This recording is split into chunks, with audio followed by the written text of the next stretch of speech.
नवाज शरीफ साहब ने सिंध से नफरतें 2013 में खत्म कराई, जब कराची में ना सिंधी महफूज था, ना बलोच महफूज था, ना पख्तून महफूज था, ना पंजाबी महफूज था, ना महाजर महफूज था, ना कश्मीरी।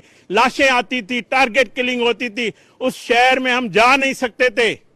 9-0 का राज था, वो 9-0 नवाज शरीफ ने बंद किया। ना इस्लाम दहशतगर्दी की इजाजत देता है, ना हिंदू मजहब दहशतगर्दी की इजाजत देता है। तो ये जो मोदी, जो हिंदू धर्म से, मेरा भी हिंदू धर्म से ताल्लुक है, मोदी मुझे बताए कि हिंदू धर्म पे कहाँ लिखा हुआ है कि आप दूसरे मजहब से जो नफरत करें। एक तरफ हमसाया मुल्क में देखें, एक दहशतगर्द वजीर आजम है मोदी, जिसको मैं कहता हूं कि वो आज का रावण है।